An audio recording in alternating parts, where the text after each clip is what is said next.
बात युवक को समझ में आ गई। मैदान जीतना है तो उससे भागना बहादुरी नहीं है, वहां रहते हुए लड़ना ही शौर्य है। यह समझ आ गया तो उसी के अंतस से उत्तर आया कि घर परिवार के लोगों को बताकर आश्रम का अतिक्रमण करना है।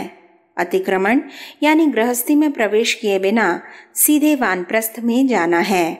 यह बात गले उतरने के बाद वह अपने अभिभावकों को सूचना देने के लिए राजी हुआ। सूचना भेज दी गई। घर के लोग यथा समय पहुंच गए। उन्होंने भगवान का शुक्र मनाया कि युवक किन्हीं गलत हाथों में पड़ने से रह गया। मथुरा वृंदावन में किन्हीं साधु बाबाओं से टकरा जाता और उन्हीं के यहाँ रहने लगता तो क्या होगा। गायत्री सम्मेलन के लिए ज्यादा तैयारियां नहीं करनी पड़ी। जिन लोगों को सम्मेलन में बुलाने के लिए पत्र लिखे थे उनमें से 90% ने आने की स्वीकृति दी। हारी बीमारी या घरेलू समस्याओं के कारण नहीं आ सकने वालों की संख्या 4-5% से ज्यादा नहीं थी। जिन तिथियों में सम्मेलन होना था उनसे करीब महीने भर पहले तपोभूमि में सांस्कृतिक शिक्षण शिविर चल रहा था।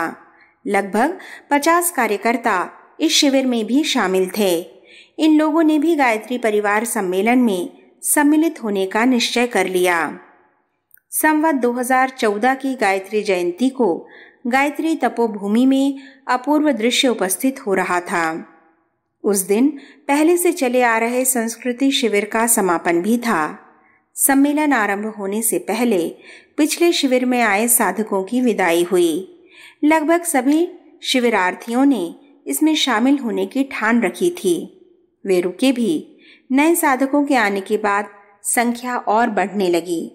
6 जून की रात तक लोगों का आना लगा रहा। करीब 500 कार्यकर्ता आ गए। गायत्री जयंती की सुबह 4 बजे उठने की घंटी बजी। कार्यकर्ता उठ गए और 1 घंटे में स्नान आदि से निवृत्त होकर मंदिर के सामने प्रांगण में जप आदि के लिए बैठे। उसके बाद आरती और यज्ञ हवन। यज्ञ हवन पूरा होने के बाद करीब 8:30 बजे यज्ञ सम्मेलन शुरू हुआ। आचार्य श्री और माताजी ने कार्यकर्ताओं का अभिवादन किया और उन्हें ही बोलने या चर्चा शुरू करने के लिए कहा। सम्मेलन की कार्यवाही गायत्री मंत्र के जप और आचार्य श्री के प्रारंभिक उद्बोधन से हुई थी। उन्होंने अपने संदेश में सम्मेलन का उद्देश्य बताया था। कार्यकर्ता इसके बाद बारी बारी से बोलने लगे। काम ही जवाब है। रामेश्वरम से आए कार्यकर्ता ज्वाला दत्त ने वहां हुए गायत्री महायज्ञ के बाद की रिपोर्ट दी। उसका सार यह था कि आचार्य श्री के सानिध्य में हुए आयोजन के बाद भी निहित स्वार्थों का विरोध जारी है। गायत्री उपासकों की संख्या बढ़ी है और विरोधियों की भी। विरोधियों की परवाह किए बिना कार्यकर्ता अपने काम में लगे हुए हैं। वे विरोधियों को मुंह भी नहीं लगाते और उनकी आलोचनाओं या अवरोधों से प्रभावित भी नहीं होते। मोरबी से आए कार्यकर्ता करुणा शंकर ने पूछा कि आप इस विरोध का सामना कैसे करते हैं। इस पर ज्वाला दत्त ने प्रतिकार का तरीका ठीक इन्हीं शब्दों में बताया था कि किसी को जवाब नहीं देते, उनकी बातों का खंडन भी नहीं करते, सिर्फ अपना काम करते चलते हैं। और कार्यकर्ताओं ने भी इस बारे में पूछा परखा। आचार्य श्री ने ज्वाला दत्त के तरीके को सही और व्यवहारिक बताया। सौम्य और सात्विक प्रतिकार एक ही है कि कोई प्रतिकार नहीं किया जाए। उन्होंने एक प्रसंग सुनाया। भगवान बुद्ध का एक भिक्षु असभ्य लोगों की बस्ती में धर्म प्रचार के लिए जाने लगा। बुद्ध ने उसे रोका और पूछा, तुम वहां के लोगों को सह नहीं पाओगे, वे बहुत असभ्य हैं और तुम्हारी बात सुनने की अपेक्षा तुम्हारी हंसी उड़ाएंगे, तुम क्या करोगे? भिक्षु ने कहा कि कोई बात नहीं भगवान, मैं उन्हें धन्यवाद दूंगा कि वे हंसी ही उड़ा रहे हैं, मुझे गालियां तो नहीं दे रहे। बुद्ध ने कहा कि अगर वे गालियां देंगे तो? इस पर भिक्षु ने कहा, फिर भी संतोष है कि वे मुझे मार नहीं रहे। बुद्ध ने कहा कि अगर मारने लगे तो? भिक्षु ने फिर भी संतोष जताया कि गनीमत है कि वे मेरी जान नहीं ले रहे, वे मुझे जान से भी मार सकते हैं। बुद्ध ने कहा कि वे तुम्हारी हत्या भी कर सकते हैं। भिक्षु ने उसी धीर गंभीर स्वर में उत्तर दिया कि फिर भी मैं उनका आभारी होऊंगा कि उन्होंने मुझे रोग, शोक और संतापों से भरे इस संसार से छुटकारा दिला दिया। आचार्य श्री ने यह प्रसंग सुनाते हुए कहा कि भगवान बुद्ध ने इस भिक्षु को आशीर्वाद दिया, उसे धर्म प्रचारक की कसौटी पर खरा बताया। हम समाज में परिवर्तन और परिष्कार का कोई भी संदेश लेकर जाते हैं तो उसका विरोध स्वाभाविक है। प्रचलनों के विरुद्ध होने से लोग उपहास करते, हंसी उड़ाते और निंदा मारपीट तक करते हैं। कार्यकर्ता को इन सब से अविचल रहते हुए अपने आंतरिक सत्य पर दृढ़ रहना चाहिए। आचार्य श्री ने कहा, संत एकनाथ का प्रसंग भी कार्यकर्ताओं को ध्यान में रखना चाहिए।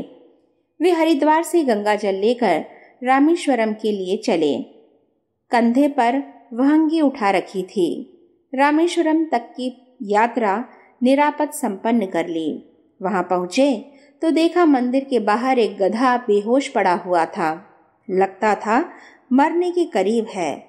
लोग उसे अनदेखा कर दाएं बाएं से निकल जाते थे। किसी ने उसकी सुध नहीं ली। संत एकनाथ उसे देखकर रुके और वहंगी में रखे कलश से गंगा जल निकालकर उसके मुंह में डाला। आसपास से निकलते लोग संत एकनाथ को ऐसा करते देखकर रुक गए लोगों में से एक अधेड़ उम्र के व्यक्ति ने संत से पूछा, बाबा आप क्या कर रहे हैं? जो गंगाजल भगवान शिव पर चढ़ाने के लिए आप इतनी दूर से श्रद्धापूर्वक लाए थे, वह इस गधे के मुंह में डाल दिया, क्यों? संत ने कहा, इस गधे में भी भगवान शिव का ही अंश है। इस जल से मैंने उन्हीं की सेवा की है। लोग उनका यह तर्क सुनकर हंसने लगे। संत पर इसका कोई प्रभाव नहीं पड़ा। काफी देर तक लोग उनकी ठिठौली करते रहे। कहते हैं तभी वहां एक गंभीर वाणी गूंजी कि एकनाथ ठीक कर रहा है। लोग यह वाणी सुनकर स्तब्ध रह गए। उससे भी ज्यादा स्तब्ध तो यह देखकर हुए कि कुछ पल पहले जिस जगह गधा बेहोश पड़ा था वहां कुछ भी नहीं था। लोगों ने समझा कि यह भगवान शिव की ही कोई लीला है। संत एकनाथ वहां से चुपचाप रामेश्वरम मंदिर की ओर चल दिए। यह घटना सुनाकर आचार्य श्री ने कहा, हमारा काम ही हमारा जवाब है, अभाव में भी आवश्यक। जोधपुर से आए कुछ कार्यकर्ताओं ने समस्या रखी कि उनके इलाके में अक्सर अकाल पड़ता है, गायें कम दूध देती हैं, घी की समस्या है, यज्ञ में घी का काफी प्रयोग होता है।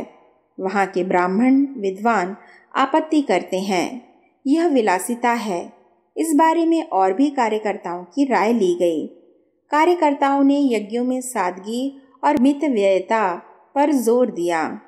मतभेद भी सामने आए। जैसे कहा गया कि कितनी ही गरीबी और कंगाली हो, पूजा पाठ दान दक्षिणा में कमी नहीं आनी चाहिए। जैसे कहा गया कि कितनी ही गरीबी और कंगाली हो, पूजा पाठ दान दक्षिणा में कमी नहीं आनी चाहिए। व्यक्ति के अपने पास जो उपलब्ध है उसमें से श्रेष्ठतम ही वह भगवान को समर्पित करता है।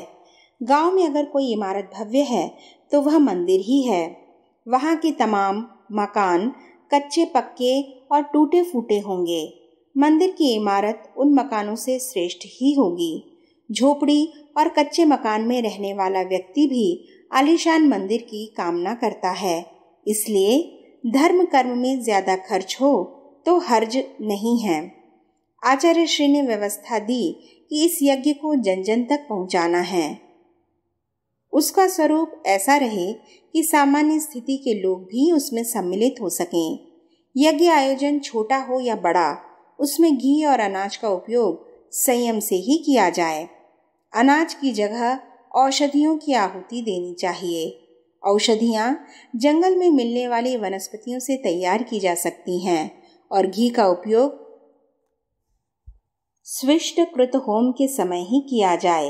एक आहुति पूर्णाहुति के समय भी दी जा सकती है। घी का इसमें ज्यादा उपयोग नहीं करें। सम्मेलन में दाल, चावल और रोटी शाक का इंतजाम था। सब लोग एक पंक्ति में बैठकर भोजन करते। किसी को पता नहीं होता कि कौन किस जाति का है। तले हुए भोजन में तो छूत छात का ज्यादा महत्व नहीं होता, लेकिन कच्चे पकवान का लोग ज्यादा ख्याल करते थे। कुछ प्रतिनिधियों ने स्थिति की तरफ ध्यान दिलाया। आचार्य श्री ने इस आपत्ति का उत्तर दिया, गायत्री का जप करने से पहले सभी व्यक्ति शूद्र होते हैं। यज्ञोपवीत संस्कार के बाद व्यक्ति गायत्री का जप करने लगता है तो द्विज बन जाता है। द्विजों में कोई जाति भेद नहीं है।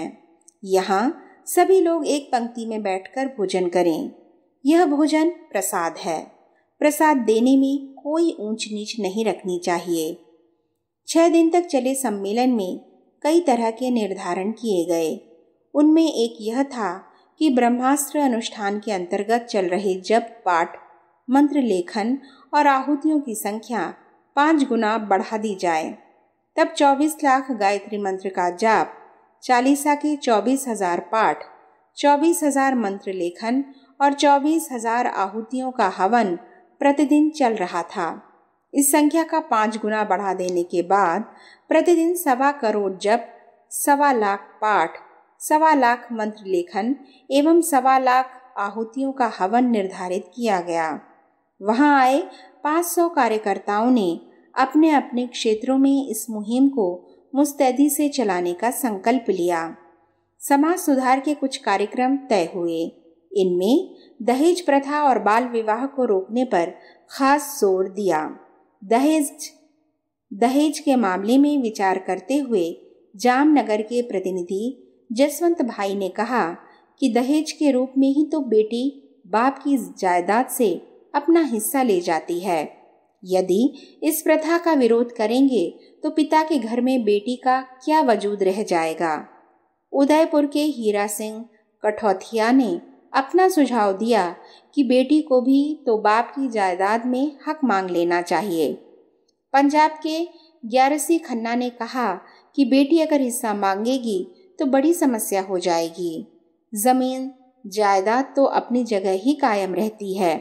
बेटी की शादी 200-500 किलोमीटर दूर हुई तो वह जमीन के टुकड़े को कैसे संभाल लेगी। इन पहलुओं को सुनकर आचार्य श्री ने कहा कि एक बुराई को इसलिए नहीं चलने दिया जा सकता कि उससे कुछ दूसरी समस्याएं खड़ी होंगी। नशा छोड़ने के बाद सिर और पेट में दर्द भी होता है और शरीर कमजोर भी महसूस होता है। इन लक्षणों का इलाज किया जाए, न कि नशे का समर्थन किया जाए। दहेज प्रथा बंद करने से दूसरी कोई व्यावहारिक समस्याएं खड़ी होती हैं तो उनका समाधान करना चाहिए। रोग या समस्या सहन नहीं करना चाहिए। दहेज प्रथा और बाल विवाह को मुख्य सामाजिक बुराई समझा गया। पशु बलि, पर्दा प्रथा, मृत्यु भोज, जुए जैसी सामाजिक बुराइयों को दूर करने के लिए भी संकल्प लेने की जरूरत है। सभी कार्यकर्ता यदि सप्ताह में एक दिन नियमित रूप से आसपास के क्षेत्र में इन बुराइयों को छोड़ने के लिए लोगों को समझाने निकले तो निश्चित ही एक बुराई को खत्म किया जा सकता है। वह दिन रविवार भी हो सकता है। उस दिन इन बुराइयों को छोड़कर सत् प्रवृत्तियों को बढ़ावा देने पर जोर देना चाहिए। बुराई छोड़ने वालों से कहा जाए कि उस दिन एक अच्छी आदत भी अपनाएं। चर्चा परामर्श का क्रम 6 दिन तक चला। साधकों और कार्यकर्ताओं ने अपने कार्यक्षेत्र में आने वाली समस्याओं, खट्टे मीठे अनुभवों और उनसे निजात पाने के तौर तरीकों को आपस में कहा, सुना। एक दूसरे के अनुभवों से सीखा, समझा भी।